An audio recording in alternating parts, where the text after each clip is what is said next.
YouTube, what's going on with y'all boys, man? We coming back with another reaction video. We got why Floyd Mayweather stopped knocking people out. That is the dumbest shit I ever heard in my life because it don't even make no sense. Why will Floyd Mayweather, a boxer, stop knocking people out? Think about it for a second, man. This is just a dumbass video to watch. I just got to see how dumb niggas got on this earth. But let's get right to the video. No more talking. Floyd Mayweather was a defensive master. He was an absolute speed demon, practically knocking everybody out. So what happened? With Floyd Mayweather taking on quite possibly his most daunting task to date in November, I wanted to take a look at Floyd Mayweather's very unique career. So before Floyd Mayweather was fighting random boxers, YouTubers, and UFC fighters, he was known for being a defensive god.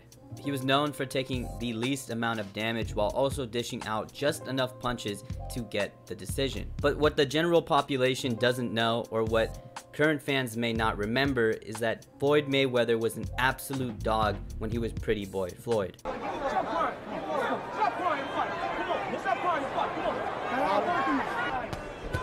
Oh yeah! That's how I used to get on niggas, bro. Nigga ever try to step in the room, me, that's how I'm gonna get. During the Pretty Boy Floyd era was the iconic beatdown of Arturo Gatti, the complete domination of Diego Corrales, even knocking him down 3 times in the 7th and 5 times overall in the fight. And during this era, Floyd Mayweather as Pretty Boy Floyd was known for his speed, his volume punching, and especially the accuracy of his punches. He often moved forward in his fights, and he was especially known for his high-octane offense. So obviously this is in sharp contrast to his Money Mayweather seeing era, young Floyd is crazy, bro. I'm just used to him, like, bro. You seeing him young is crazy to me. Cause like to me, he just spawned in old, bro. Like when I spawned in, he was already old. So like looking back and seeing him young, bro, you're old, bro. He's a geezer. A lot of damage, actually being comfortable with moving backwards, and his low output in terms of punching. So what happened? What caused this dramatic shift in name, personality, and especially in style? In today's video, we're gonna find out why Floyd Mayweather is one of the few fighters who completely changed their fighting style about halfway through their career. So this leads into mapping out the timeline of the Pretty Boy Floyd and Money Mayweather era. When did the Pretty Boy Floyd era end, and when did the Money Mayweather era begin? Luckily for us, it's very easy to point out one fight that caused this dramatic shift. April 8th, 2006 is the day that the Pretty Boy Floyd era would effectively end and begin the Money Mayweather era. On this day, Floyd Mayweather would fight Zab Judah, who was the current IBF and IBO welterweight champion. In this fight against Zab Judah, a lot of important things happened that would completely change the trajectory of Floyd Mayweather's career. For one of the craziest brawls in boxing history happened when late in the 10th round, Zab Judah hit Floyd Mayweather low, which caused both corners to empty out and start brawling right in the middle. Nah, hit him. If you hitting me in the dick, bro, that's L fight, bro. Cause like, come on, bro. Like now I gotta just be over there like this now. Like feel like I go like. And you over here probably celebrating this shit because you think you knocked my ass out. Like, no, bro, you're a dick shotter. You're a cheater. Ring. But that's besides the point. The more important part of this fight is that Floyd Mayweather would eventually win over Zab Judah via decision and finally attain the IBF and IBO welterweight titles.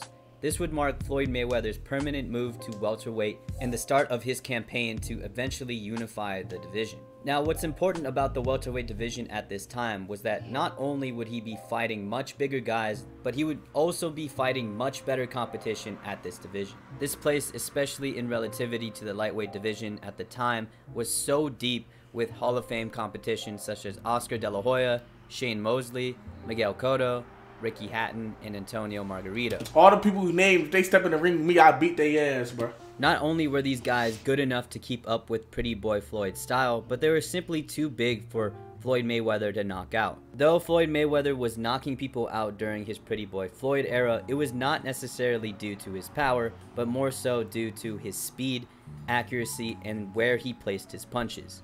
And for the smaller guys at lightweight and below, this could easily knock them down or knock them out.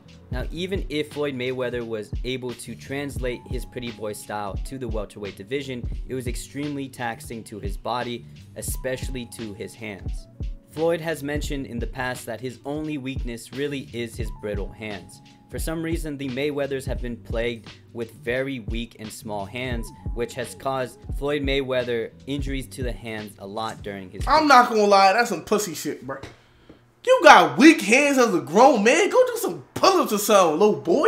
career. A primary example of this is when Floyd Mayweather fought Carlos Hernandez in 2001 and threw a left hook to Carlos's head, which subsequently led to a hand injury so bad that Floyd Mayweather had to put a glove down to the canvas and registered his first and only knockdown in his professional career.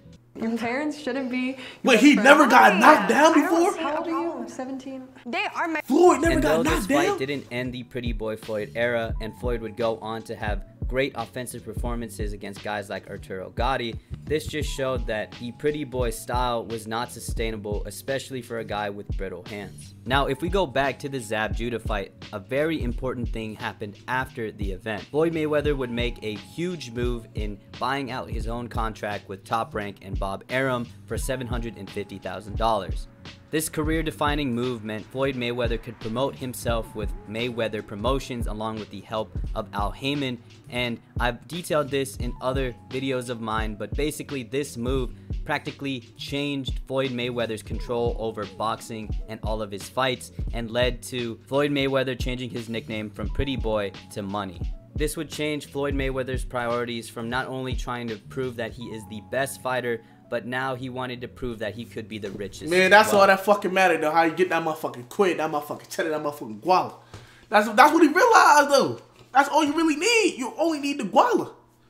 This journey in becoming the richest boxer and one of the richest athletes of all time completely shifted the way Mayweather thought. In terms of the way he talked, he would always say things such as boxing is a sport of hitting and especially not getting hit, and that he was the best at legalized bank robbery. If you couple the way he talks with the way he fought, which is a more defensive style, it was very obvious that Floyd Mayweather's mentality was to now mitigate as much risk as possible, output just enough to win a fight, and reap the most amount of reward. Get that motherfucking money though. How many zeros on that hoe? 1, 2, 3, 5, 6, 7, 8, 5. And finally, we come down to my last reason as to why Floyd Mayweather changed up his style, and is because he started to become the champion at welterweight. Obviously, the more and more Floyd Mayweather won at this division, the more belts he attained, and soon he became the guy that everybody had a target on if they wanted to get a belt in the welterweight division, and challenging for a belt and defending a belt are two separate things in terms of mentality. See, the challenger in a title fight has way more to prove and is given such a very rare opportunity. This means that the challenger is more inclined to take risks and be more offensive, while the champion is doing everything in their power to defend the belt, so they're not going to take as many risks and is probably going to do just enough to win the fight. And for my UFC fans, I think we're seeing the same phenomenon with Israel Adesanya, as his rise to champion was so exciting and filled with amazing highlight performances and finishes, while his reign as champion has resulted in much less finishes and much less exciting fights. And additionally, Floyd Mayweather was not only defending his belts, but his perfect run. As Floyd Mayweather continued to dominate the welterweight division, he was getting closer and closer to that 50-0 record. And obviously, if you're Floyd Mayweather, you're going to make as little risk as possible and do everything in your power to keep that undefeated record. And say whatever you want about Floyd Mayweather, but because he shifted from Pretty Boy Floyd to Money Mayweather, he was able to succeed in retaining all of his welterweight belts, remaining undefeated to get that 50-0 record, and making a shitload of money in the process. So what do you guys think? Please leave your thoughts in the comments below. I think the move from Pretty Boy Floyd to Money Mayweather. Yeah, he's on bullshit, bro. That got nothing to do with, what's it called? That had nothing to do with how much money he was making, bro. He just wanted to stop knocking niggas up because he didn't want to whoop ass no more.